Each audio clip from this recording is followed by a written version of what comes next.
Esto es La Entrevista con Raúl Valladares. A 16 días de la crisis por el control de la Junta Directiva del Congreso Nacional entre una facción del Partido Libertad y Refundación Libre, apuesta al acuerdo político que entrega la cabeza de ese poder del Estado al Partido Salvador de Honduras. Este lunes, las asperezas que bloquearon las primeras jornadas de gestión de la presidenta Xiomara Castro de Zelaya, se firmó el acuerdo entre el diputado Jorge Cáliz y Manuel Zelaya Rosales, coordinador general de la entidad política en el poder. El mar de la tranquilidad regresa al legislativo y contrasta con la crisis económica e inflacionaria apabullante que desde finales del año pasado afecta al país, con los precios de los combustibles y energía eléctrica por las nubes. A pesar de las medidas de alivio en pocos días de gobierno de Libertad y Refundación al frente del país. Acuerdo del cual el exfiscal general Edmundo Orellana destacó que prevaleció el interés del país y restableció su institucionalidad. Este acuerdo pone fin a la crisis que el 23 de enero anterior estalló de manera inesperada en el Congreso Nacional y da estabilidad política e institucional al país, dijo el CG de Libre. Lo que se firmó es lo que se pactó. Los diputados que se están vinculando al proceso se les va a tratar en igual de condiciones y todos tienen la posibilidad de integrar el Ejecutivo, dijo en rueda de prensa en Casa Presidencial. Las diferencias se solucionaron por medio de un diálogo pacífico, enfocado en buscar la estabilidad en el Congreso. El acuerdo beneficia a las mayorías del pueblo. Además, que en todos los congresos del mundo hay debate y conflicto, apuntó el exmandatario. Cáliz, por su parte, declaró que el país está sobre todo interés personal y los intereses del pueblo hondureño están por sobre el pueblo. Es por ello que este servidor da un paso al costado y pensando lo que más le conviene al pueblo. Por la tarde, la presidenta electa, Xiomara Castro de Zelaya, a través de su red social, dijo: "Celebramos el esfuerzo del coordinador general Manuel Zelaya para lograr la unidad de nuestra bancada en acuerdos con Jorge Cáliz, que reconoce y respeta mi decisión de apoyar el acuerdo bicentenario con Luis Redondo, presidente y su directiva del Congreso Nacional". El jefe de la bancada del Partido Liberal, Mario Segura, tras una reunión del colectivo rojiblanco con el coordinador general de Libre, pidió no seguir quemando casas y desprestigiando a sus pares de Libre. Ellos también tienen el derecho de desistir. Lo que fue malo ayer tiene que ser malo hoy. El Partido Liberal cometió errores en el pasado. Hoy vamos a demostrar al pueblo hondureño que también podemos rectificarlo, dando nuestro propio esfuerzo, afirmó Segura, quien además destacó que cuentan con una agenda para tratar de atajar la crisis financiera en la empresa nacional de energía eléctrica. El jefe de la bancada del Partido Nacional, Tomás Zambrano, manifestó por su parte que la directiva de Cáliz debe renunciar y votar nuevamente para legalizar la que dirige Redondo. Se debe de legalizar la junta directiva de Luis Redondo con 65 votos propietarios, instó el diputado del departamento de Valle. La señal de paz fue aplaudida por la población, académicos, profesionales del derecho, empresa privada, iglesias y naciones amigas que clamaban una salida política sin entorpecer el triunfo limpio y claro de la mandataria electa Xiomara Castro de Zelaya. La Cámara de Comercio e Industrias de Tegucigalpa brindó el mejor de los éxitos al diputado y presidente de la Junta Directiva del Poder Legislativo, Luis Redondo. Honduras gana cuando dialogamos. Le deseamos a Luis Redondo el mayor de los éxitos como presidente de la Junta Directiva del Congreso Nacional de Honduras. La Cámara de Comercio e Industrias de Tegucigalpa se agrada en la esperanza de trabajar en conjunto con el Legislativo para beneficio del pueblo y empresariado de Honduras, posteó el empresariado.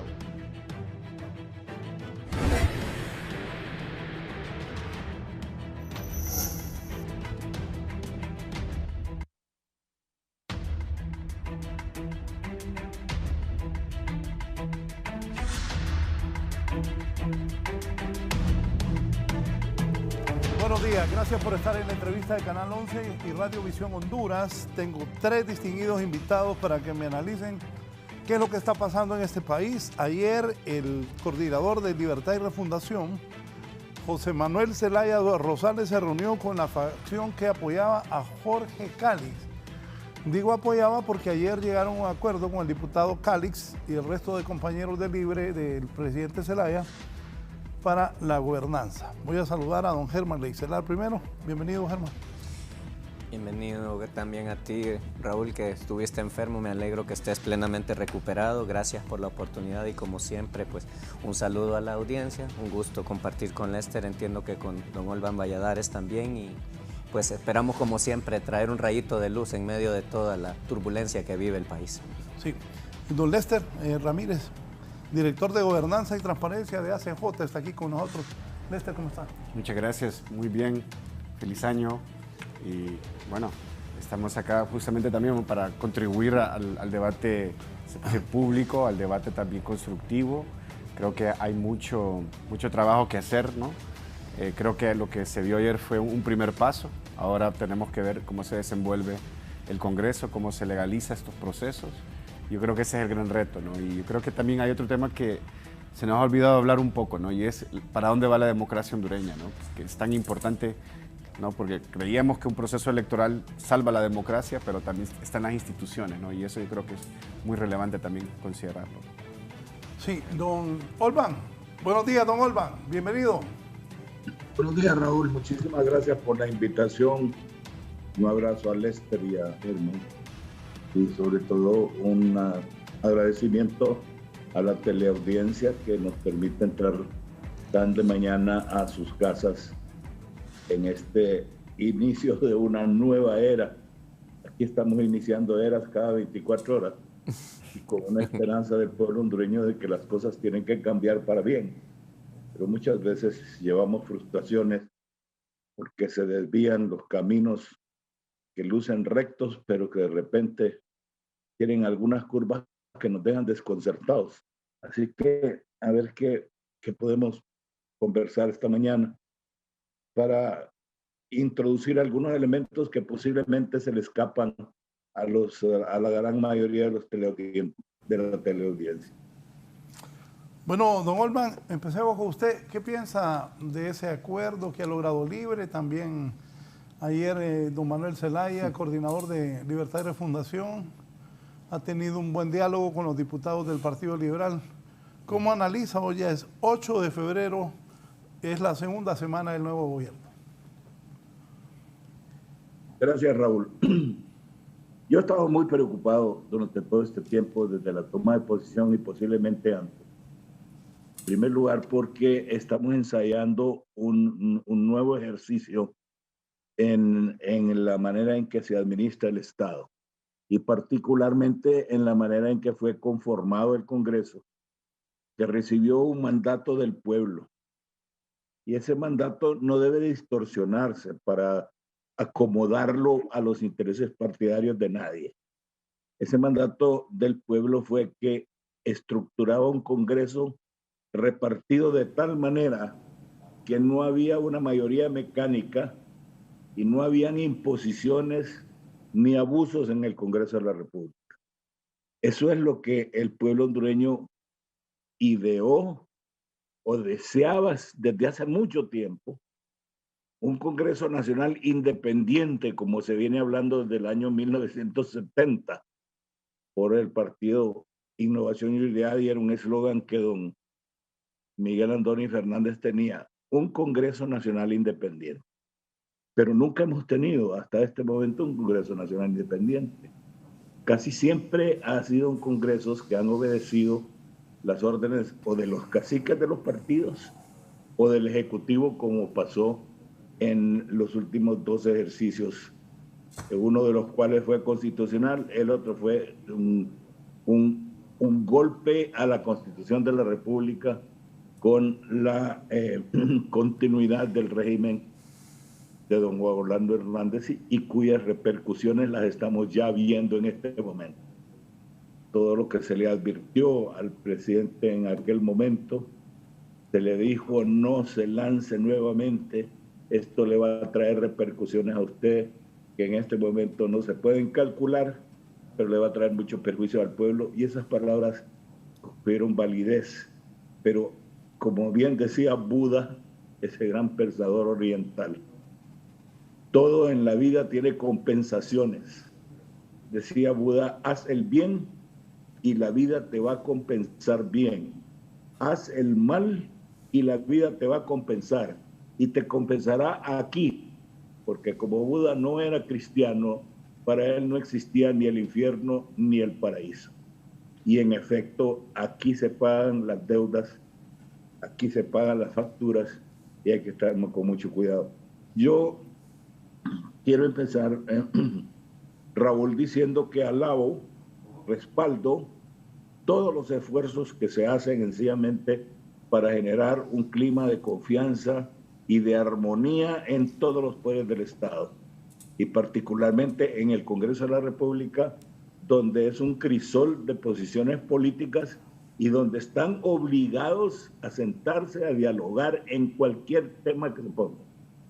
Pero me preocupa ciertos estilos que no se salen de la tradición maligna que hemos tenido durante 200 años quizás. Mire, como soy apegado a la ley, a la Constitución y a los formalismos, a los protocolos que dicta la ley, no los que nos inventamos nosotros. En primer lugar, yo cuestiono, quiero dejar para aquellos que lo califican a de diferente manera. Enhorabuena el convenio. Si eso trae paz y tranquilidad, y no solo eso, efectividad al Congreso, porque eso quiere decir que el gobierno de la República puede alzar vuelo. Pero me preocupan ciertos detalles. Número uno, ¿por qué se hizo en casa presidencial? O lo que se supone todavía es casa presidencial. Porque oficialmente el gobierno no ha movido su sede al centro cívico gubernamental. Yo creo que esa es la sede del Ejecutivo. Esta era una reunión privada de los partidarios del Libre. En primer lugar, lo preside el coordinador del Libre. Y otra cosa, no es un acto oficial. Está la bandera del país ahí, y me temo que, como veo que las cosas son obcecadas y demasiado duras, que en algún momento ojalá no se les vaya a ocurrir, como lo hicieron en Nicaragua, mancillando los emblemas nacionales, colocar la bandera del Libre al lado de la bandera nacional en todos los actos oficiales del Estado. Entonces, en este momento, ¿por qué no se hizo en la sede del Congreso? Ahí es donde cabe, porque es el hogar de los diputados del Libre, en el Congreso, y no que se utiliza el predio que simbólicamente representa el Ejecutivo. Eso ya es casi un involucramiento de un Estado con otro. Alguien puede decir, qué ridículo vaya a dar. Pero esas son las normas. Y volviendo al punto que se está también distorsionando, acomodando una violación del procedimiento constitucional, y aquí es tan fácil gritarle cachureco, cachurecada, y por el otro lado comunistas.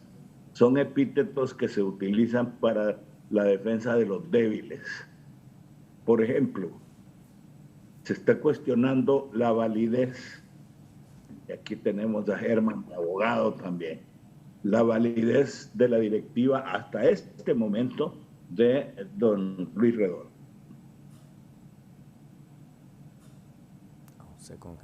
¿Por qué yo estoy de acuerdo en que debe cuestionar? Porque la Constitución explica bien el procedimiento para la toma de la promesa de ley del presidente del Congreso. Y la Constitución dice que el 23 de enero el ministro de Gobernación saliente es el que tomará la promesa de ley y dejará instalada en la reunión preparatoria a una directiva que va al siguiente día a convocar para la elección en propiedad de los diputados. ¿Quién es entonces el que está ungido para llevar a cabo este procedimiento? La persona que juramenta el ministro de Gobernación o el secretario de Gobernación. ¿A quién juramentó o a quién le tomó la promesa? En la promesa de ley, precisamente se la tomó al grupo de Cali. Que ese procedimiento era irregular, totalmente irregular.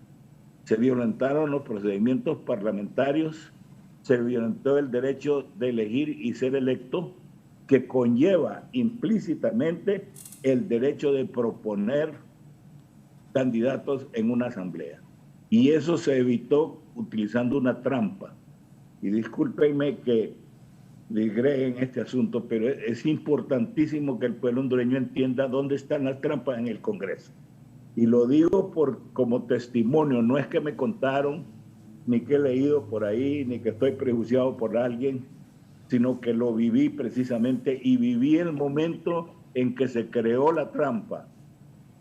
La trampa está precisamente en que en todas las elecciones del Congreso, para Corte Suprema, para fiscalías, para lo que usted quiera, para evitar que la oposición, aun cuando fuera del mismo partido de gobierno, para evitar que propusieran a otra persona que no fuera la que se había acordado tras bambalinas, entre corredores oscuros o en sesiones muy privadas de los mandamases de los partidos, para evitar que surgiera otro candidato, se inventaron que entonces se presentaba una moción. La presidencia en ese momento en el Congreso, ustedes se fijan, no dijo se abren las proposiciones o se abren las postulaciones. Sencillamente se dio la palabra de compadre hablado a la persona que iba a proponer la planilla que supuestamente iba a arrollar. Esa persona levanta la mano y dice, quiero presentar una moción. En ese momento bloquea cualquier otra propuesta, en ese mismo momento. ¿Por qué? Porque el procedimiento parlamentario dice que cuando hay una moción sobre el tapete, no se puede presentar otra hasta que ésta no sea totalmente discutida y votada. Pero ¿dónde está la trampa?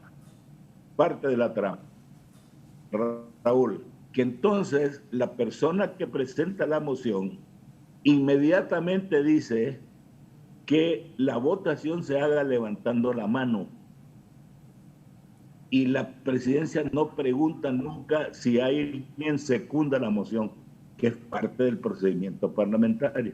No lo pregunta, sino que sencillamente se pide suficiente, y sin respirar, el secretario pregunta, suficientemente discutida, se aprobada. Ahí se terminó todo. Ahí es donde está la trampa, ahí es donde se interrumpe el proceso democrático. Ahí es donde se violenta el derecho de los diputados, de todos los diputados, de poder hacer sus propuestas. Entonces, ¿qué ocurre? Algo espantoso en una asamblea constituyente. Irrumpen las personas caracterizadas desde hace mucho tiempo por la violencia dentro del hemiciclo. Hay atropellos, y no estoy poniéndome de un lado para otro, sencillamente el acto en sí que nos reveló ante el mundo como que seguíamos siendo el país salvaje, primitivo, de que hemos sido calificados durante mucho tiempo. Entonces, estos pequeños detalles, miren, a mí me preocupan detalles, por ejemplo, uno, que el himno nacional ahora se canta con un brazo levantado y el puño erguido. Las personas en eso son más los copiadores de algo. No saben qué significa el puño levantado. Hitler levantó también el brazo, solo que no empuñó, sino que extendió la mano. Pero ese es un símbolo. En Estados Unidos, las fuerzas radicales de extrema, cuando el movimiento negro de las Panteras Negras se levantaba el puño en señal del poder negro, en otras circunstancias políticas, en otras circunstancias sociales, pero el puño levantado representa imposición, el puño levantado representa fuerza y respeto. Eso es lo que representa el puño levantado. ¿De dónde les ha salido a los políticos hondureños? Y ya engancharon a todo el mundo de que la cosa debe ser así.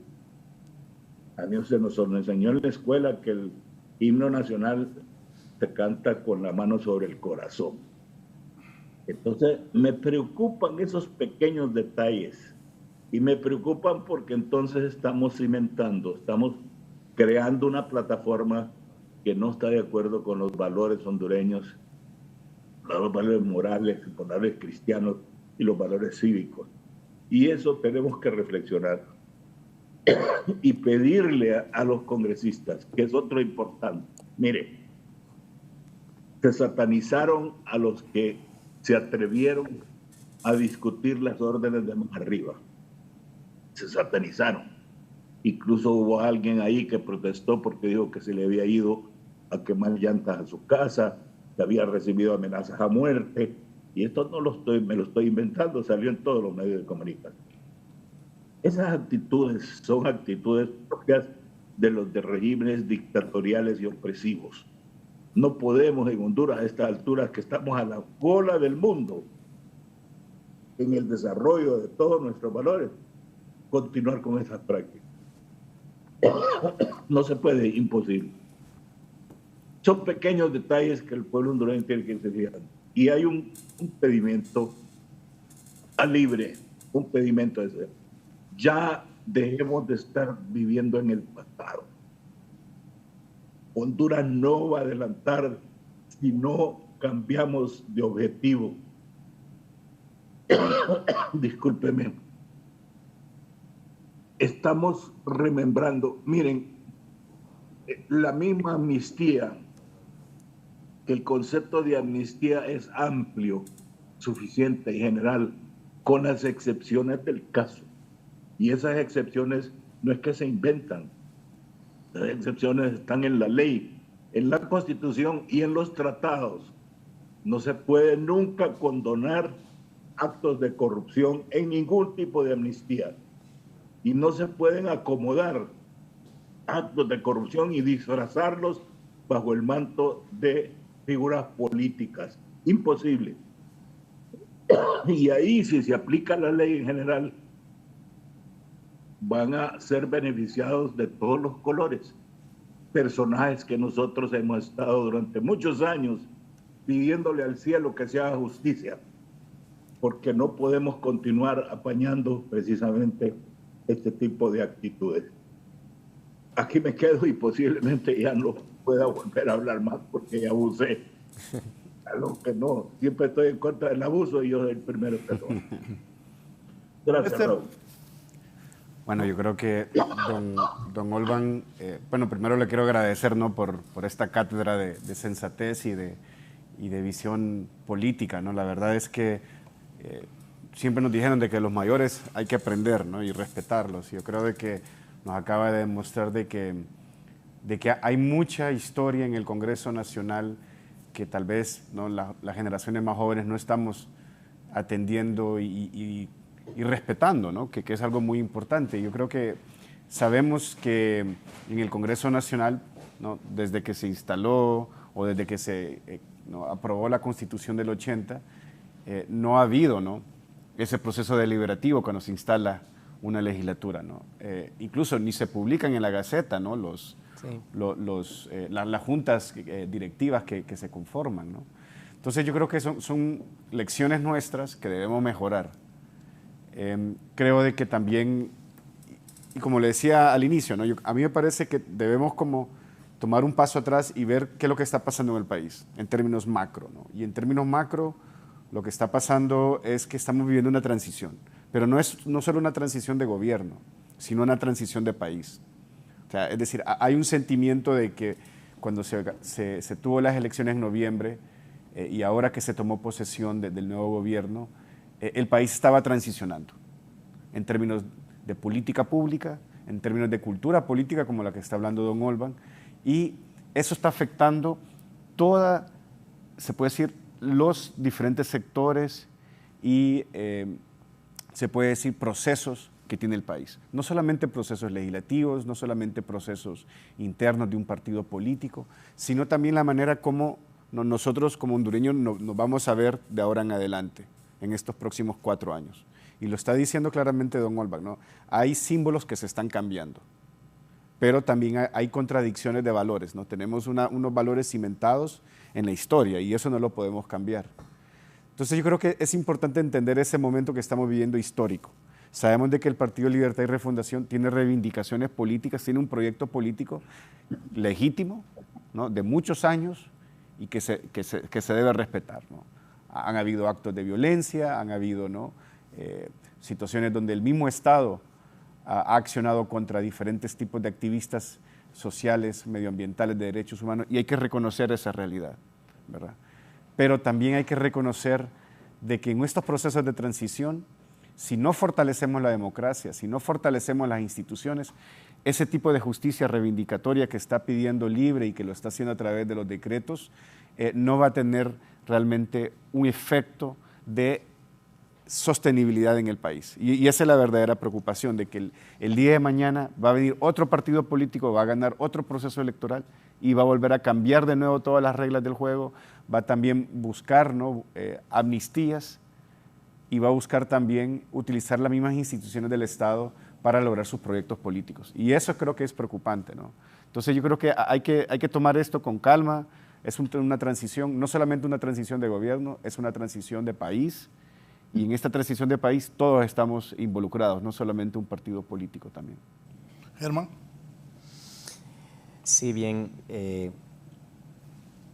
Comparto el punto de Lester, y a don Olban mis más respetuosos saludos, y él va a acompañar algunas de las cosas que voy a decir ahora, porque me voy a ir un poquito más allá. La trampa, como bien lo menciona, creo que viene desde antes de las elecciones, porque lo que tú dices es bien importante, Lester. Hay una estructura institucional que ha sido sistemáticamente irrespetada a lo largo de prácticamente más de 40 años de historia democrática después de la constituyente de 1982, ¿verdad? De 1980. Entonces, ¿qué sucede? Estamos en una permanente transformación porque no hay una visión de país, no hay una unidad en donde tengamos partidos políticos que representen a la población, que representen las aspiraciones, que representen las ideas políticas del país y que sean el canal y el camino para ejecutarlas en bien de la población. Porque estas instituciones han sido coartadas por grupos que piensan particularmente en ellos mismos y no en la hondureñidad en general. Entonces, ¿por qué digo que la trampa empieza antes de las elecciones? Hago una pregunta. ¿Por qué, si la única forma de vencer a la narcodictadura, como se dice, que me parece que son palabras demasiado grandes con el ánimo de, no sé, de mover ánimos de maneras negativas, ¿por qué no hicieron una alianza electoral como Dios manda, como la institucionalidad nuestra lo establece? Hacen una unidad, definen un candidato presidencial, definen sus designados, definen una planilla. No, tenemos que tener 15 líneas, ¿verdad?, en una elección carísima, ¿va?, con una papeleta que no cabía en este set. Pero cuando ya se dieron cuenta de que de alguna manera no iban a poder ganar y que iba nuevamente a ganar el Partido Nacional, no legítimamente, porque yo sostengo, las últimas 2 elecciones, a pesar de que las ganaron, una es ilegal, ¿verdad?, porque constitucionalmente no era posible una reelección, y en la primera, si hablamos de procesos electorales, ¿qué partido puede ganar las elecciones si apenas tiene un 30% del electorado? Eso implica que de cada 10 personas que fueron a votar, 7 están en tu contra. ¿Por qué? Porque nunca se mejoró el sistema electoral para que tuviéramos una segunda vuelta que legitimara esas cosas. Entonces, todo eso ilustra el tema de la institucionalidad que ha venido siendo derruida a lo largo de todo este tiempo. Pero bien, no se hace como es institucionalmente, porque eso sería construir institucionalidad, sería decirle al Partido Nacional, mire señor, aquí tenemos este frente amplio en su contra porque usted está fallándole al pueblo hondureño. No, se hace de facto. ¿Ah? A la hora de la hora se hace de facto. El señor Nasralla, con todo el respeto del mundo, deja tirada a su planilla de diputados, se pasa al otro lado y se genera una mini crisis previa a la elección que se termina resolviendo. Pero vamos al tema, no hay institucionalidad porque esa alianza es de facto. No la estoy criticando, simplemente estoy diciendo, si la alianza era la solución, ¿por qué no se hizo como la ley lo dice? No, entonces empezamos a pedir voto en plancha, pero estamos unidos, pero los del PINU, que es mi partido, del cual he quedado huérfano, y ya lo platicaremos en otro momento. Y de don Olban, así es. Por eso digo mi partido y que ya don Olban me seguirá en esa línea. Porque he quedado huérfano, porque yo he tenido aspiraciones para tener una diputación y creo que he quedado huérfano de la posibilidad por toda la forma en que se han desarrollado los hechos. Pero bien, lo que quiero detallar es eso, institucionalidad simple, hasta en un tema electoral. Entonces, cuando vemos eso, entonces ya nos montamos, se genera una pequeña crisis y el pueblo no encuentra, porque el PINU por un lado diciendo vote por los diputados del PINU, el otro diciendo vote por los diputados del Libre, el otro diciendo vote por el PCH. Hombre, es toda una oferta electoral y el pueblo dice, ¿y qué hago aquí? Y unos le dicen que en plancha, los otros le dicen de otra manera. Si se hubiese hecho una alianza real, como Dios manda, el pueblo hubiera podido votar por una sola planilla de los mejores hombres del PINU, de los mejores hombres del Libre, de los mejores hombres del PCH, y eso me da una estructuración, pero esa es la forma en que funciona nuestro país, y funciona así en todos los sentidos. Ustedes compran aquí la gasolina en litros, a veces es en galones, compramos galones de leche, compramos libras, compramos onzas, toda esa verborrea y ese montón de protocolos, de medidas, hace que el pueblo hondureño tenga en su cabeza un desorden mental que no le permite conocer la realidad. Y siento yo que las clases políticas, incluso no todas, pero alguna clase empresarial, ha favorecido estas cosas porque esa es la manera en que funciona el país, porque en el desorden así nos vamos manejando. Entonces, yo vuelvo a insistir, ¿por qué no construimos institucionalidad? ¿Por qué tenemos que hacer las cosas de facto y tenemos el ejemplo final? Porque yo reitero, qué bueno que hicieron un arreglo y como dice don Olman, en buena hora sí va a producir los efectos, pero nace de facto nuevamente, nace de una imposición y me acuerdo de Galileo Galilei, ¿verdad? Cuando la iglesia lo obligó a retractarse sobre la redondez de la tierra y firmó, ¿verdad?, de que era plana y dijo, pero es redonda, ¿no?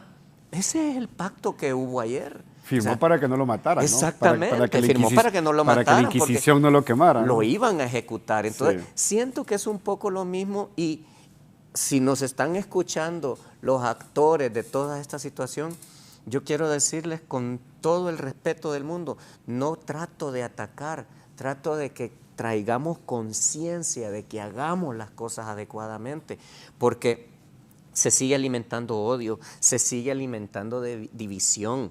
O sea, hay una realidad, ¿verdad?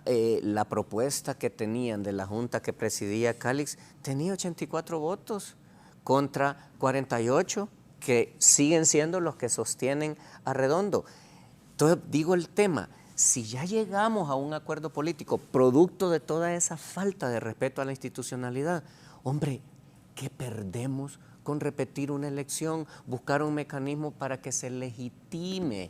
¿Ah? Necesitamos legitimidad, necesitamos unidad, pero no, el tema es, nos quedamos en la línea impositiva y por el otro lado llegan a tomar posesión con las hordas detrás y con un megáfono diciéndole, bueno, el que no se ponga en línea le voy a echar a las turbas, están botando busto, tráigame las llaves, o llegar al Imprema y aquí mando yo cuando no soy esto. O sea, en todos los lugares se está manejando una estructura de imposición donde dice la gente, aquí mando yo y se acabó. Está bien, ganaron la elección y toda la temática es esa, pero ¿quién ganó la elección? ¿Ellos? ¿Honduras? ¿Cuál es la distribución de los votos? Y con esto termino. Muy lindo hablar del 1.700.000 votos de doña Xiomara, pero yo le recuerdo a la señora Presidente, primero, es usted la Presidente, no el señor Zelaya. Y ahí coincido plenamente con lo que señala Olman, ¿por qué un arreglo que es de un tema del Congreso derivado de un conflicto del partido político. Yo no coincidiría que eso se deba haber hecho ni en el Congreso ni en Casa Presidencial. Debieron hacerlo en la Casa del Libre, porque es un problema del Libre, y que luego manifiesten su arreglo ya en el entorno que corresponde, que es el Congreso. Pero vamos al tema, ¿verdad? Aquí mando yo declaraciones de algunos seguidores del Libre donde dicen, le guste o no le guste el presidente de este país, es Mel Zelaya. Disculpen, si respetan al pueblo, el pueblo votó por doña Xiomara.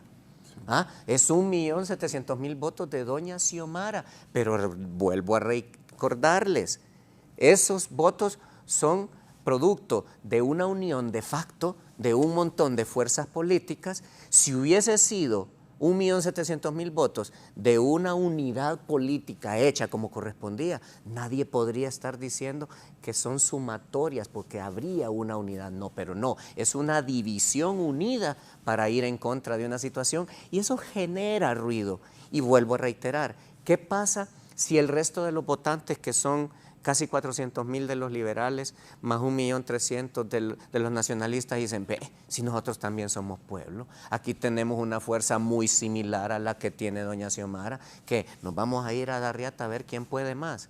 No, señores, la democracia no es eso.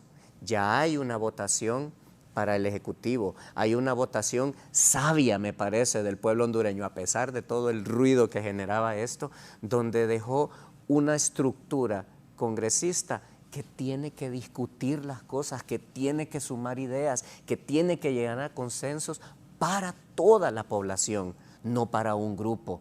Estamos en un momento histórico donde usted, doña Xiomara, es la presidenta del país, y lo vuelvo a repetir porque lo he dicho yo en varios sitios ya.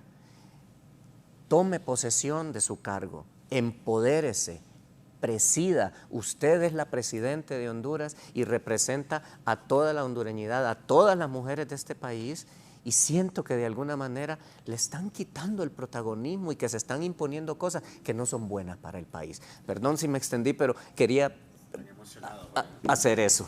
No, está bueno el programa, la gente me está escribiendo, buen programa, me pone la gente. Una pausa, continúo. Mis invitados de esta mañana, don Olman Valladares, don Lester Ramírez y Germán Leicelar, analizando la situación política de Honduras.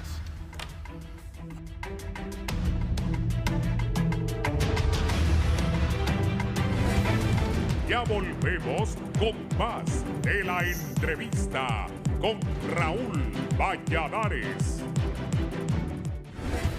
Continuamos con más de la entrevista con Raúl Valladares.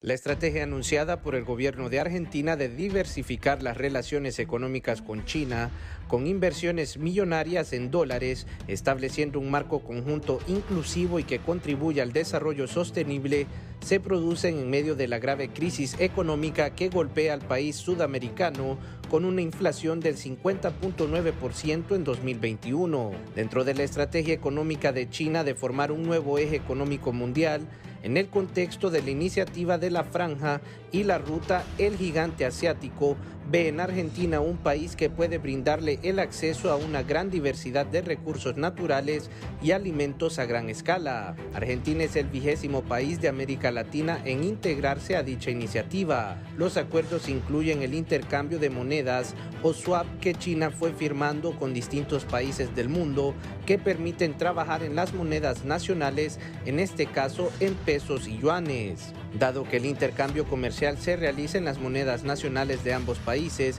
y no en dólares, eso le ahorra a Argentina grandes sumas en costos adicionales. Así lo explicó el profesor Federico Foderes, profesor de Economía de la Universidad de Kiel, y agrega que China tiene intereses en que cada vez más países sean miembros de sus nuevos bancos para deshacerse del poder económico hegemónico de Estados Unidos. Argentina es uno de los 8 países latinoamericanos incorporados al Banco Asiático de Inversiones en Infraestructura. Los otros países incorporados son Perú, Venezuela, Bolivia, Chile, Ecuador y Uruguay. Este ha sido un informe para 11 Noticias.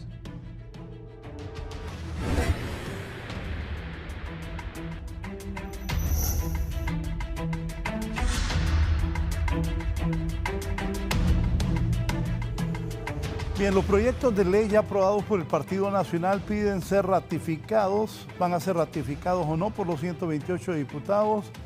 Quedaría en vilo la amnistía política en caso de tener que ser ratificados. Políticamente, ¿qué representa para Libre y PSH el gobierno de Xiomara? Hubo error de cálculo de 20, después se redujo a 17 los diputados de Libre. Don Olban, y más adelante vamos a hablar, ayer sorpresivamente se dio la noticia que los Estados Unidos le estaba quitando la visa al expresidente de Honduras, Juan Orlando Hernández Alvarado. Ahí están las cosas. Don Olban. Muchas gracias, Raúl. Yo agradezco también las intervenciones de Lester y de Germán. Uno aprende algo todos los días también. Mire, quiero retrotraerme un poquitito más para analizar bien el panorama que estamos viviendo.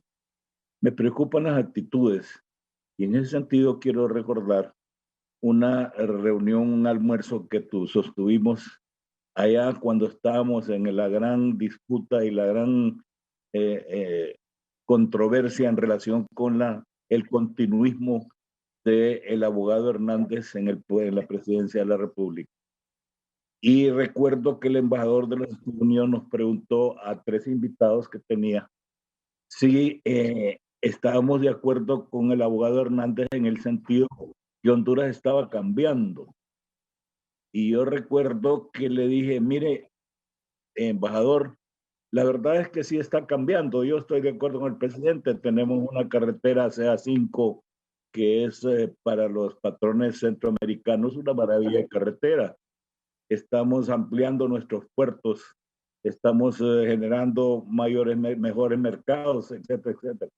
Pero algo que yo sí le voy a decir, y estoy seguro de ello, es que lo que no ha cambiado, por lo menos en los últimos 40 años, son los vicios de los políticos. Son los políticos los que no han cambiado, son los mismos, el mismo patrón que mirábamos en los años 80, posiblemente en aquellos tiempos con una mayor capacidad de diálogo, con el sectarismo menos acendrado. No había esos odios internos en los partidos políticos internos de ellos mismos. Hoy nos sorprende precisamente y no nos augura nada bueno a menos que las dirigencias entiendan que por encima de esto está Honduras. Y la preocupación nuestra es siempre Honduras. Mire, hay que leer entre líneas. Fíjense que nadie ha reparado en que este convenio que ha hecho Libre internamente, hay que tener cuidado y hay que cuidarlo como que si fuera una copa de cristal carísima. Porque yo voy a utilizar una frase que digo, está pegado con saliva.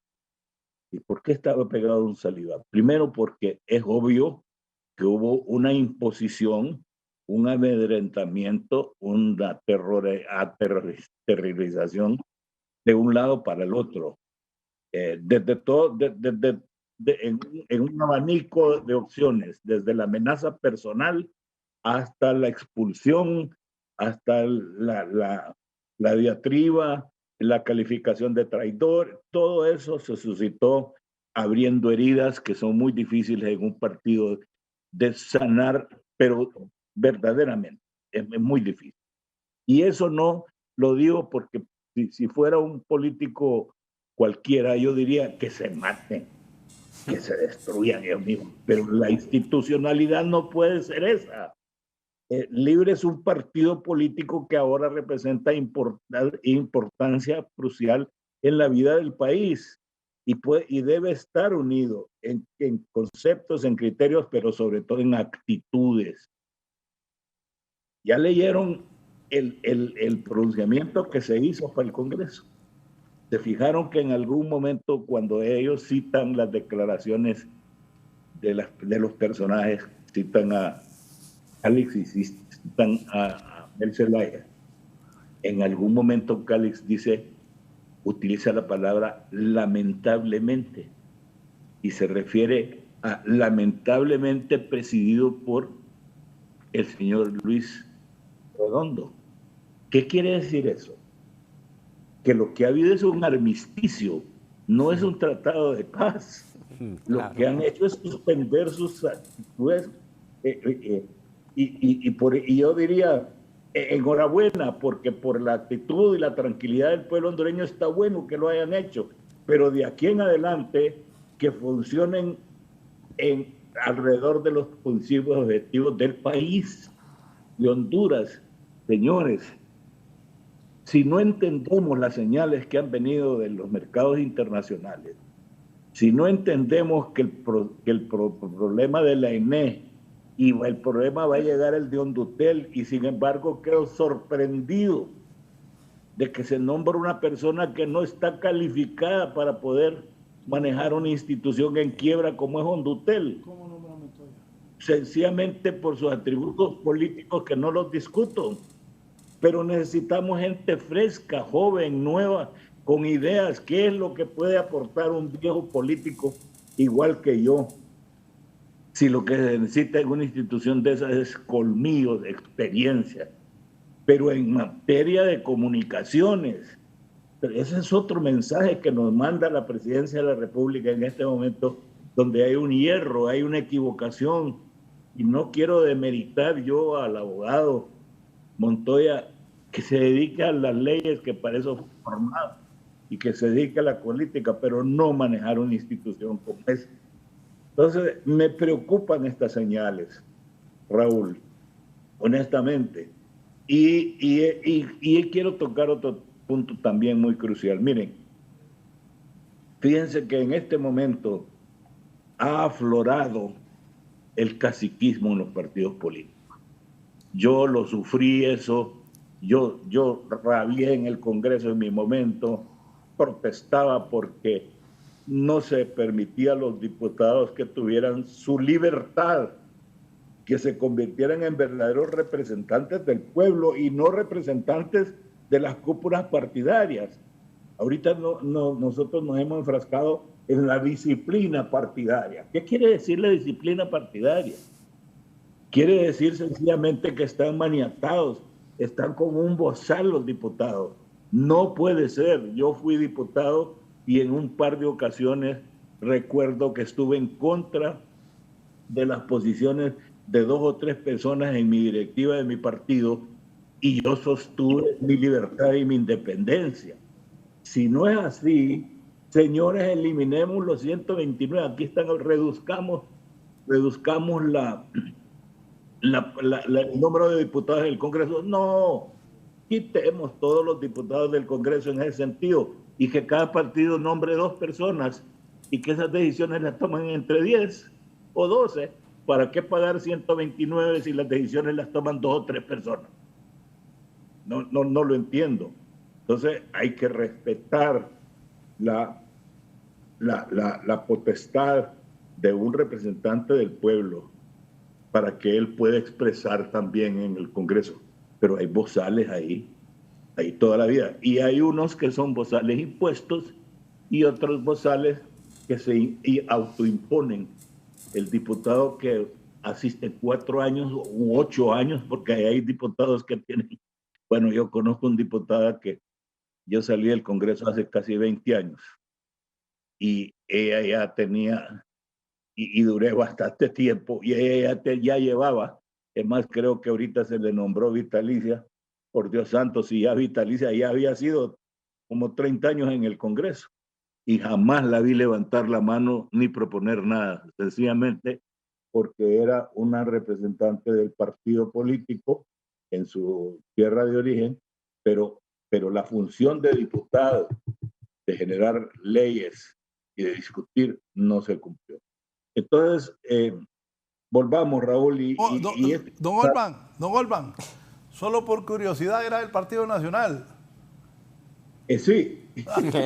Le pegué. Aquí les dije a los dos. Sí. Entonces, Raúl, yo creo que programas como entrevistas, cumplen su función si son ventanas abiertas para que el pueblo hondureño pueda entender que existen otra manera de pensar y otras maneras de pensar en función de los intereses del país de Honduras, que tanto amamos y lo llevamos en la sangre. No llevamos horchata como algunos que asisten a eso, que son gallos para hablar, que lo que tienen es, voy a usar una palabra que hace mucho tiempo, está empleo, y Germán posiblemente me la ha escuchado, es que hay gente que llega ahí por su tapacidad, que viene de tapas, su capacidad de hablar y no su capacidad de pensar y de aportar al pueblo hondureño. Sí, Lester, ¿en qué posición deja esto al Partido Nacional y a los liberales? ¿Los liberales se fortalecen o no? Yo creo que yo siempre tengo esa premisa de que los liberales siempre van a salir beneficiados, ¿no?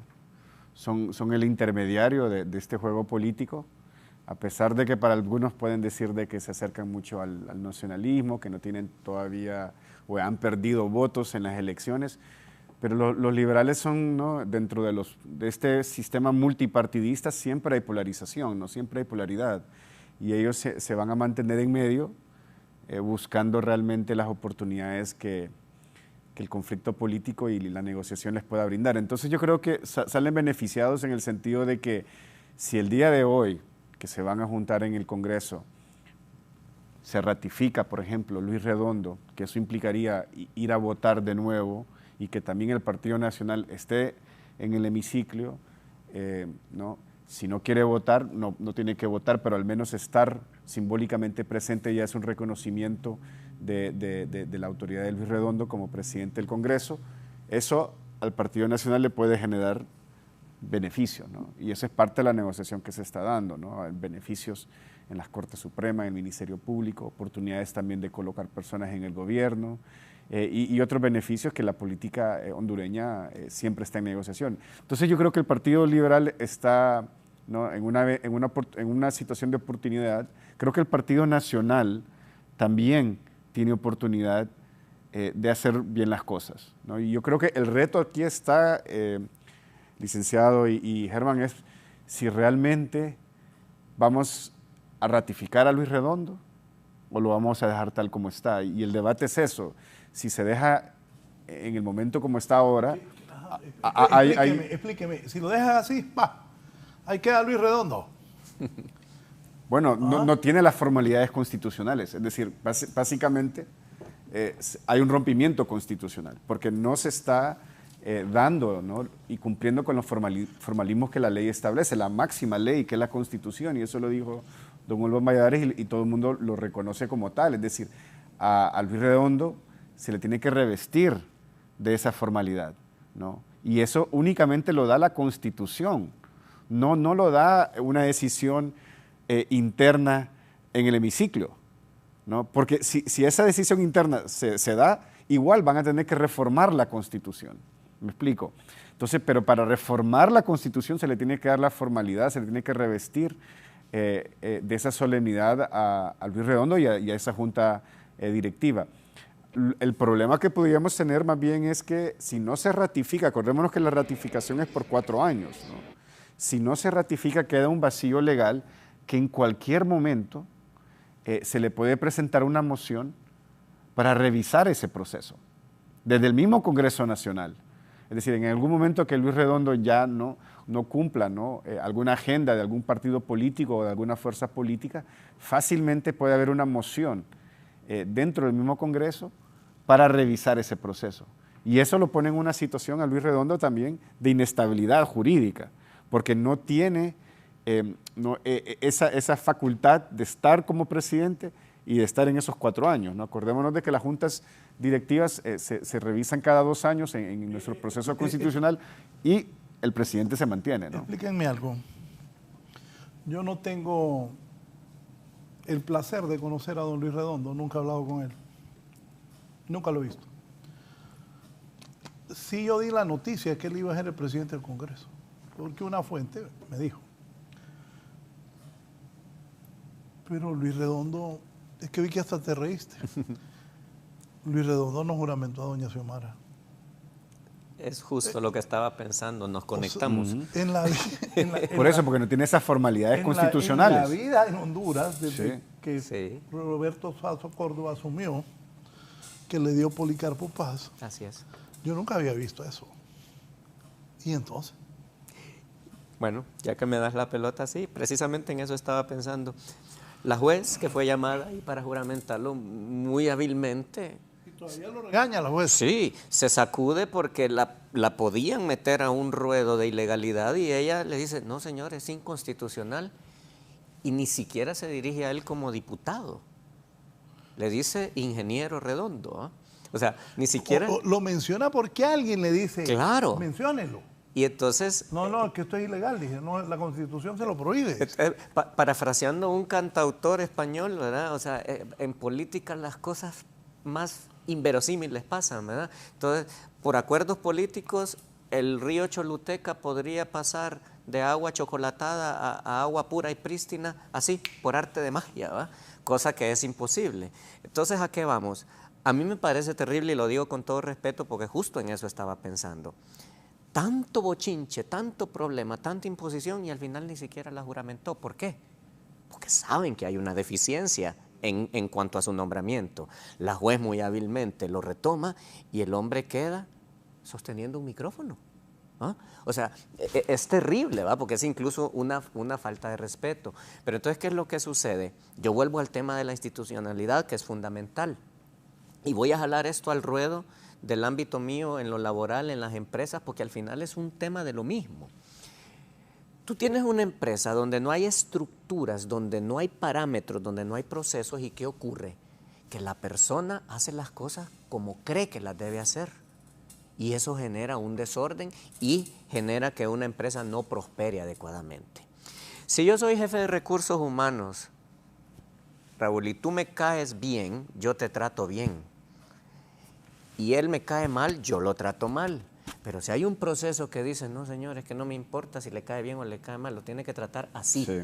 Entonces, se acabó la subjetividad y tenés un camino que está escrito en la Constitución, está escrito en las leyes. Que es el propósito de la Constitución. Que es el propósito, pero deciden obviarlo por todos lados. Y otro principio fundamental en el que se sustentan estas cosas es que todo ser humano, todos somos iguales ante la ley definitivamente, pero para ganarnos nuestros derechos tenemos que cumplir con una serie de obligaciones. Sí. No puedo exigir derechos si no cumplí con mis obligaciones. Y eso aplica aquí. Había obligación de hacer una votación, había obligación de que tuviera una cantidad de votos, había obligación de que hubiera un orden ahí. Pero, Olvan, usted lo señaló muy claramente, se violentaron todas las normas parlamentarias donde se manipuló todo un tema de una votación. Pero yo le quiero agregar algo más. Es muy difícil poner orden en un lugar donde los que sabían que iban a perder empezaron a gritar. Sí, ¿ah? Sí, no queremos esto. Entonces, no puedo poner una cosa en orden porque las otras personas ya saben que van perdidos y entonces empiezan a hacer el bochinche. Si yo hubiera sido la persona presidiendo esa sesión, yo creo que les hubiera dicho algo como, a ver, señores, así con un megáfono, igual que llegaron a tomar posición. A ver, niños, se me sientan porque no podemos empezar mientras no se sienten, ¿va? Y hubiera puesto el megáfono ahí, me hubiera quedado sentado 10 horas, si hubiera sido necesario, a que se callaran para hacer las cosas ordenadamente. Pero, ¿qué es lo que sucede? Ah, no, es por mis pistolas y ya decidimos que vamos a hacer esto y lo hago y punto. Sí. Eso es lo que nos está destruyendo. Y ahora tenemos un problema más complicado todavía que se va acumulando, ¿no? Y es el hecho de que se están aprobando decretos, que son decretos que necesitan, ¿no?, revisión, necesitan también pasar por el control de constitucionalidad. Es decir, hay decretos que están dándole, se puede decir, limitándole potestades. ¿Pero usted, Redondo, no está legalmente?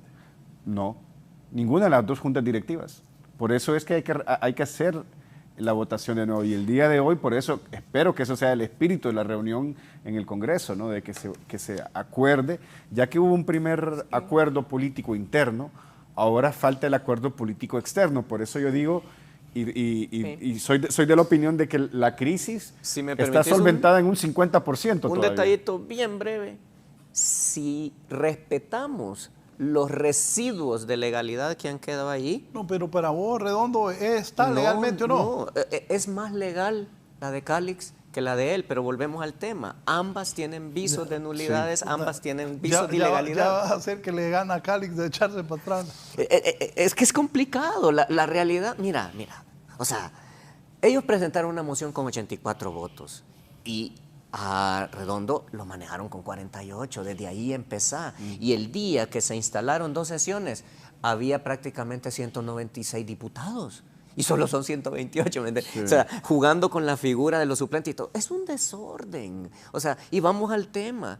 No engañemos a la gente más. Miren, el derecho es una ciencia, se lo he dicho a un montón de gente, pero la gente no cree porque piensan que el derecho es la ciencia de interpretar como se me ronque. No es cierto. Lo que hay son interpretaciones antojadizas con objetivos funestos de grupos de poder que quieren imponer un criterio, pero las cosas no son como se pretende. Y ahí viene el problema. Y el tema también es que hay que entender y hacer una lectura del país de nuevo, ¿no? Hay en este momento, bueno, un cambio democrático, ya lo sabemos, pero también un cambio de la distribución del poder, que eso también es de entenderlo, ¿no? O sea, venimos de un proceso de 12 años, 8 años, donde el poder se concentró altamente, ¿no?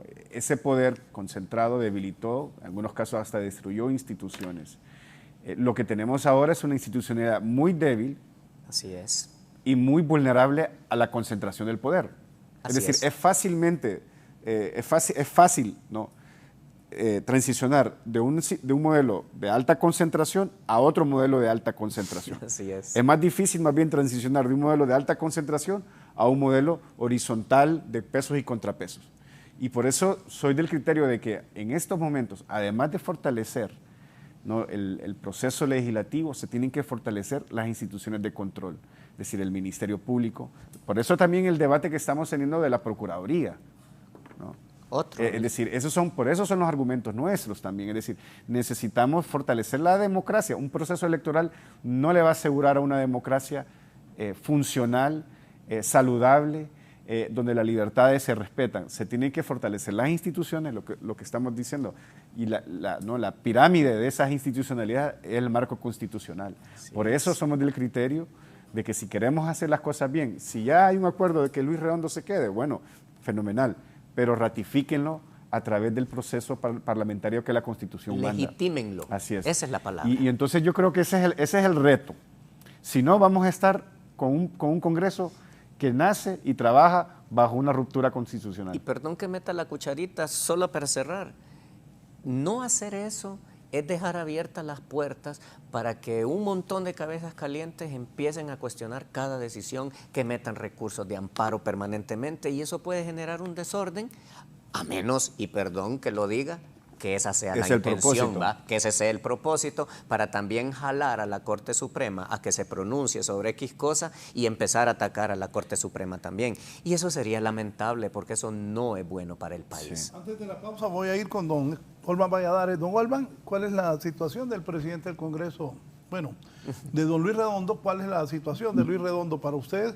¿Qué se debe hacer? ¿Que se quede así como ya está? ¿O qué es lo que hay que hacer, don Olvan? Mire, Raúl, yo estoy totalmente de acuerdo con Lester y Germán en el sentido de que no hay legitimidad. Y eso es obvio, no lo podemos discutir. Discutirlo es estar martillando sobre un martillo que ya está mellado, ya está doblado. Entonces no se puede. Entonces, si vamos a respetar la institucionalidad, si vamos a poner orden, con la mira de que tenemos que establecer la plataforma de la armonía y el respeto para que podamos salir adelante. De lo contrario, no va a haber despegue. Téngalo usted por seguro que si no hay armonía, esto ya no lo dice la historia. Mandela anduvo persiguiendo el orden. Por eso es que Mandela no se fijó en el pasado. Ha estado circulando en los medios, en los tweets, una anécdota de Mandela que perdonó al hombre que lo ultrajaba en la cárcel. Estuvo 27 años Mandela y cuando salió convencido de que el África no iba a salir adelante si estaban recordando y vengándose. Y aquí nosotros ya pasaron 12 años y estamos hablando todavía de que hay que condenar a los golpistas. Dice, ¿en qué le beneficia a Honduras? Y yo estoy de acuerdo en que el que viola la ley. Pero si vamos a ser acusadores de los golpistas del 2009, también debemos hacerlo con la misma vehemencia con los golpistas de la Constitución en el 17, cuando se impuso una reelección que era totalmente inconstitucional. O sea, o todos en la cama o todos en el suelo. Entonces, a mí me parece que lo que tiene que inventarse en este momento, pero hay que inventárselo para provocar la legitimidad, para que discutamos sobre otra cosa, es quién lo va a juramentar. La Constitución dice que es el secretario de Gobernación en su momento, y todos nos formamos la figura de que es el secretario de Gobernación saliente, porque es el que está en funciones, pero como dicen en Honduras, por esta única vez que lo juramente el secretario que está en este momento de Gobernación, porque no puede haber nadie en el Congreso que lo juramente.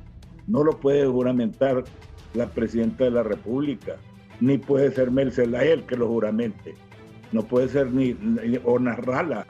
Entonces tiene que ser una autoridad, y el que más se acerca a la Constitución es el secretario de Gobernación en este momento. Y lo mejor sería, para que se legitimara, y más todavía, sería que se fuera una elección, para que esa fuera una decisión del Pleno, como dice y manda la Constitución. Si tienen la mayoría de los votos, ¿cuál es el miedo? Y otra cosa, alguien podría alegar, no, es que entonces todo lo que pasó mientras el hombre no estaba montado va a quedar en el aire, porque ya lo he escuchado. Entonces emite el Congreso nuevo un decreto donde ratifique las decisiones que se tomaron mientras Redondo estaba de facto. Todo eso puede pasar, pero que se siga el curso del orden. Yo siempre me he fijado, Raúl, en la bandera de Brasil. La bandera de Brasil tiene dos palabritas. En el pabellón de Brasil tiene dos palabritas. Dice orden y progreso. Si no hay orden, no hay progreso. Y Honduras nos llenamos la boca protestando por la miseria y por la pobreza que hay. 70 y pico % de los hondureños viven en pobreza. 70 y pico, es monstruoso esto. Sin embargo, no queremos establecer los mecanismos para poder reducir esa pobreza. Hoy estamos con la onda esa otra figura que hay que tener mucho cuidado. La presidenta insiste, y ya lo han escrito, del Estado socialista. Yo creo que ni siquiera han cogido el diccionario para entender qué es un Estado socialista y preguntarse cuántos países en el mundo están declarados constitucionalmente Estados socialistas. Solo son 5. 3 que empiezan con C, que es China, Corea del Norte y Cuba, Laos y Vietnam. Esos son los 5 países. Ahora, ¿queremos emular, queremos copiar cualquiera de esos regímenes? ¿Ese es el modelo que queremos seguir nosotros los hondureños? ¿Eso es lo que Libre propone precisamente? ¿O es que sencillamente les gustó la palabra socialista y lo hacen?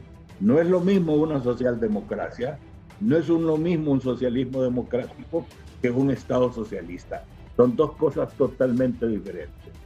Y si vamos a la filosofía, entonces, ¿por qué juzgar el macho con vara corta?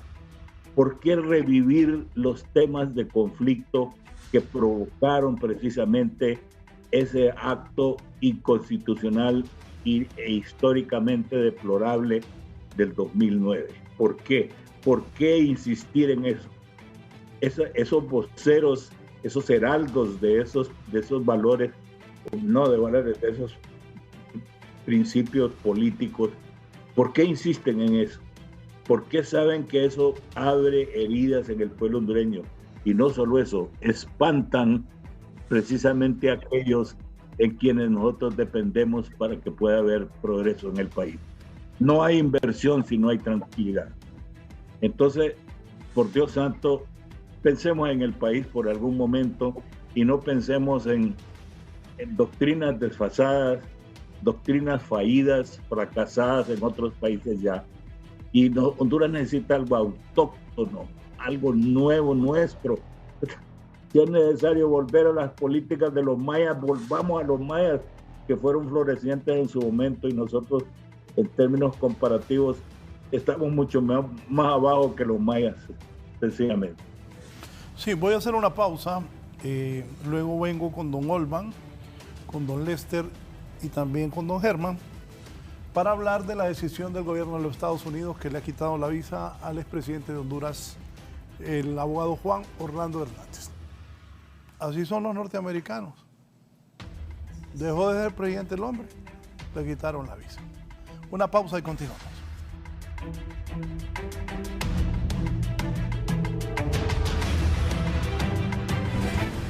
Ya volvemos con más de la entrevista con Raúl Valladares. Continuamos con más de la entrevista con Raúl Valladares.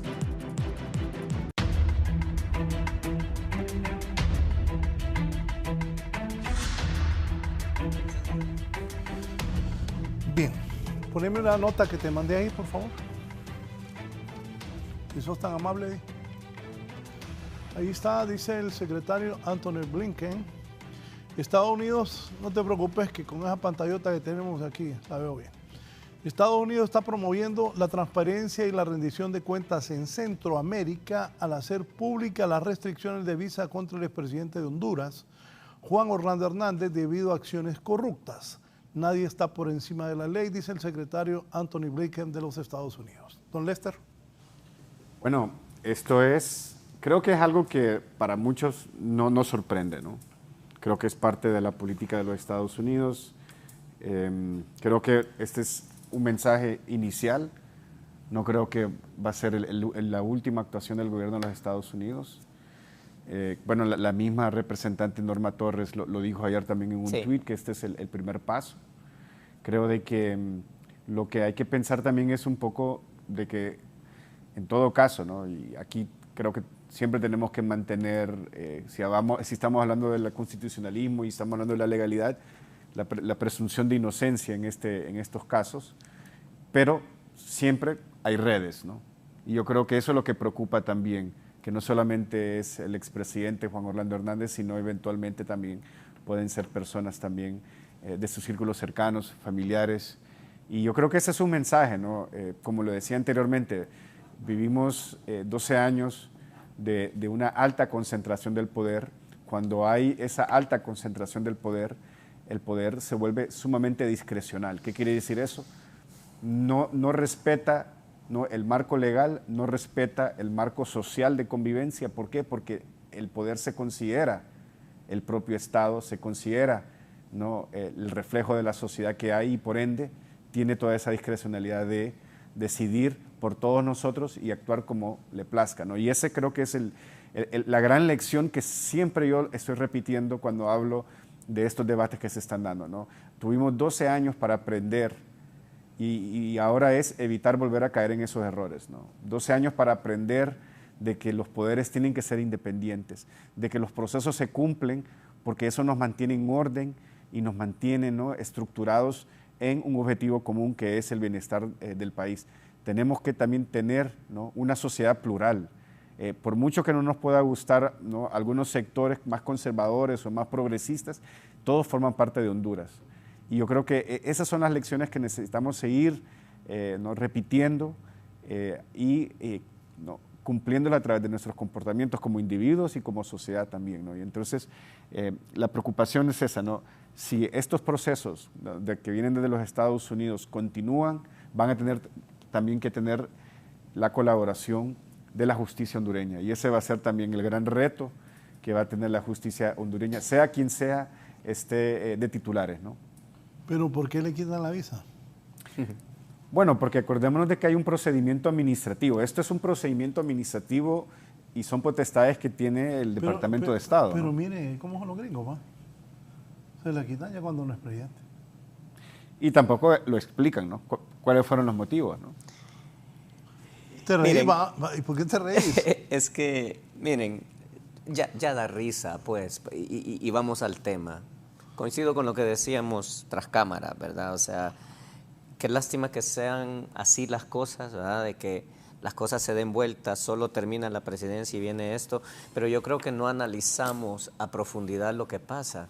O sea, y sé que se van a revolver algunos por ahí, pero cuando le quitan la visa a un presidente o a cualquier ciudadano, es como que me la están quitando a mí, porque es a Honduras, es el señalamiento, el tema nuestro como país que no lo terminamos de valorar, porque la gente hace escarnio, el odio es tan grande que, ay, que se joda, qué sé yo, y eso no puede seguir siendo así. Si el hombre cometió errores, pues perfecto, que se hagan las cosas que se tienen que hacer, como lo decía él, pero no podemos alegrarnos porque no nos damos cuenta de que la alegría que estamos aplaudiendo es una alegría que está destruyendo a mi país, es mi tierra, es a mí a quien me están señalando y eso no me puede alegrar porque tenemos que ver eso. Y después de ver el tuit del amigo americano ahí, yo coincido en algo enteramente. Qué desgracia que todo lo que tenga que ver con visos de justicia o correctivos o aplicación de leyes, me venga de otro país. Sí. ¿Cuándo lo vamos a hacer nosotros mismos con instituciones fortalecidas? Porque vamos a perseguir el delito internamente, porque vamos a empezar a corregir las cosas. ¿Ah? Eso creo que es la reflexión profunda que debemos tener como país. Porque, y un pequeño paréntesis, ¿no? Todo el mundo se pregunta, bueno, ¿y dónde estaban las instituciones cuando esto sucedía? Así es. Bueno, el Congreso tiene la figura del antejuicio.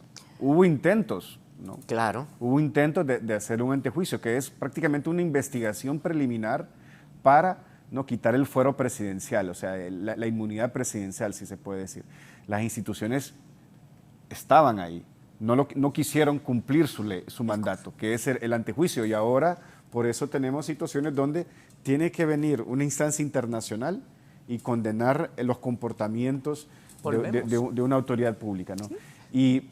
Y con esto creo que es importante. A mí me ha tocado tener estas conversaciones con miembros del gobierno de los Estados Unidos y les pregunto yo, ¿se imaginan ustedes que Honduras llegue a su país y mande un mensaje diciendo de que tal político o tal empresario está en una lista de hondureños, de Honduras de corruptos? ¿Cómo se sentirían ustedes? Claro. Les pregunto. Todos me responden avergonzados. Claro.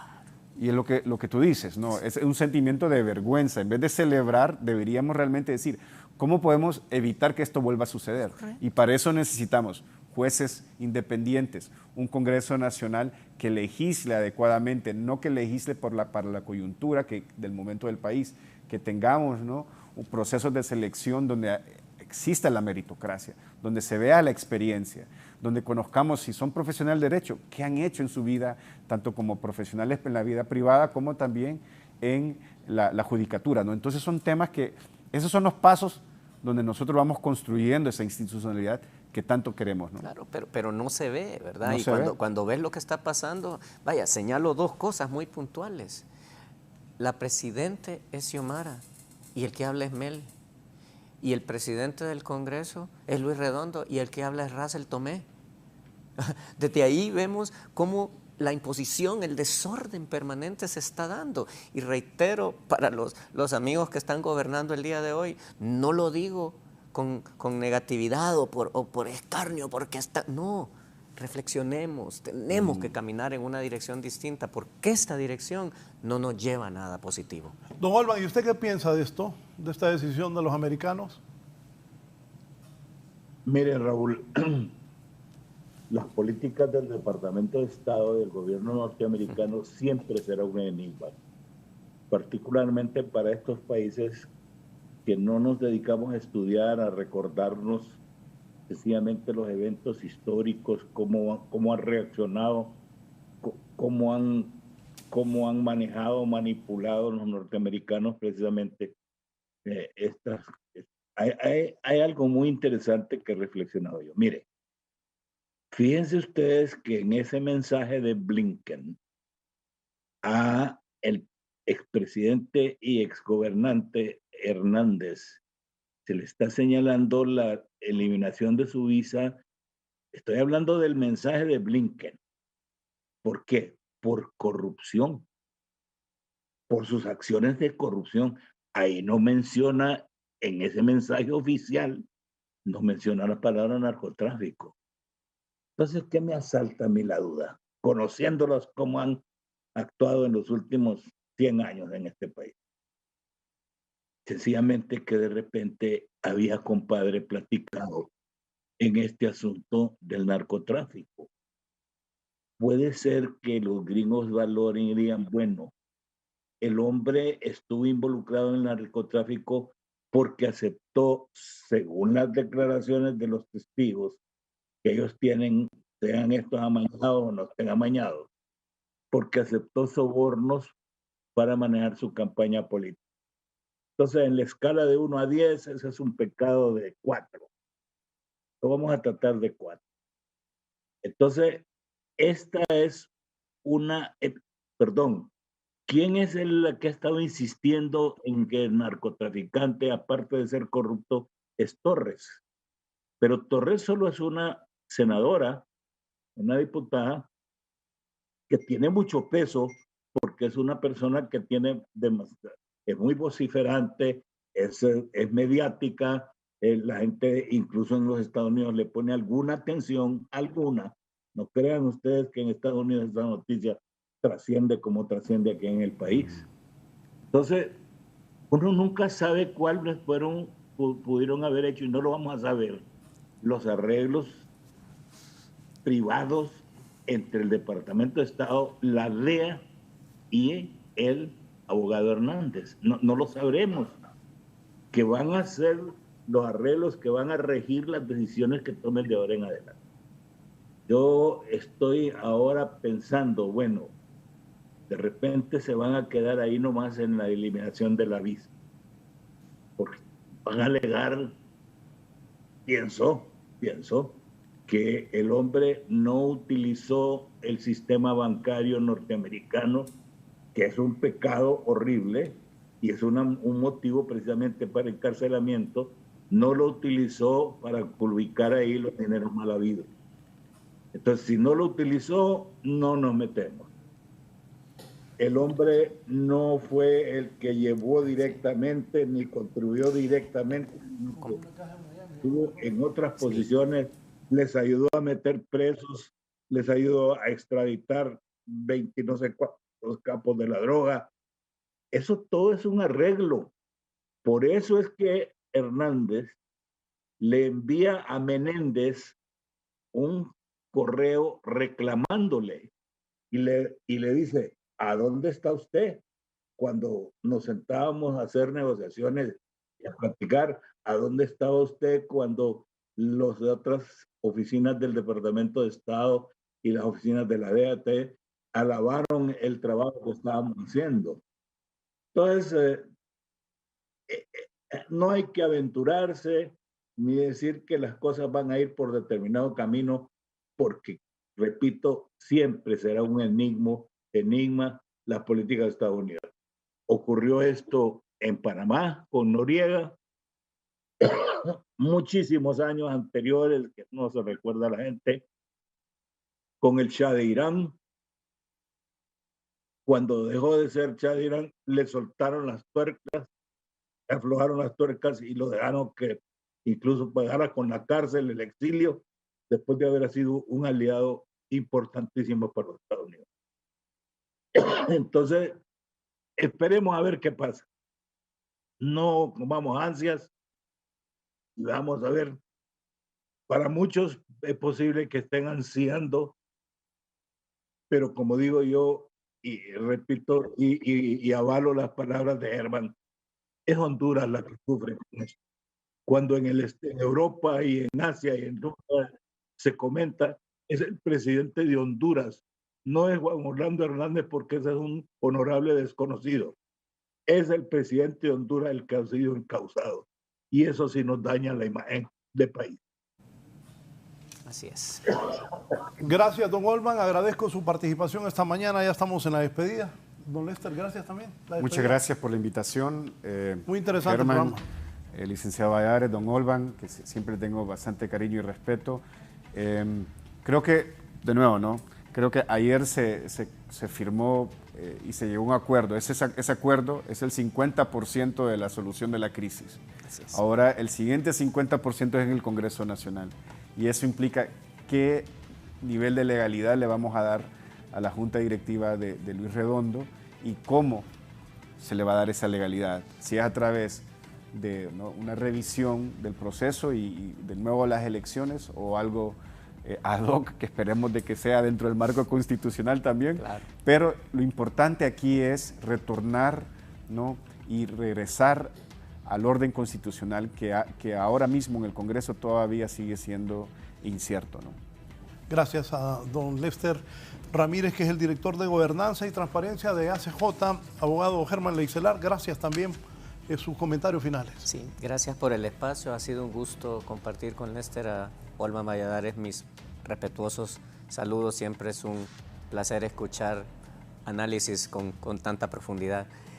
Yo creo que es muy importante que cerremos con el tema de que el país está aquí y está con problemas permanentes.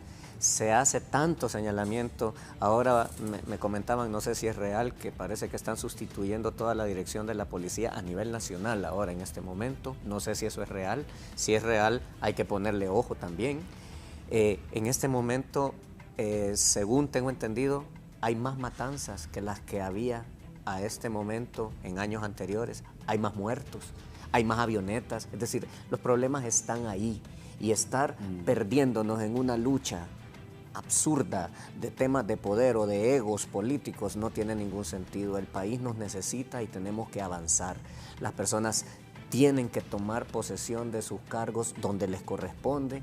Y voy a parafrasear a Napoleón, y esto se lo digo a la señora Presidente nuevamente.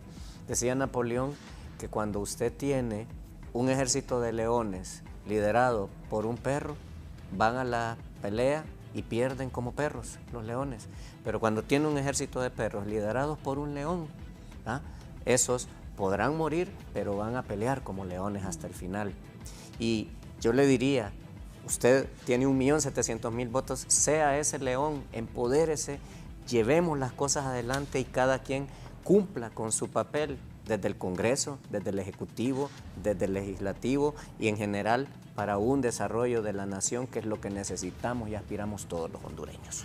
Muchas gracias a ustedes por habernos permitido ingresar a sus hogares, a don Olman Valladares, a don Germán Leicelar y a don Lester Ramírez, que ha participado esta mañana en la entrevista. Gracias, don Olman. Buenos días a todos. Siga con Canal 11.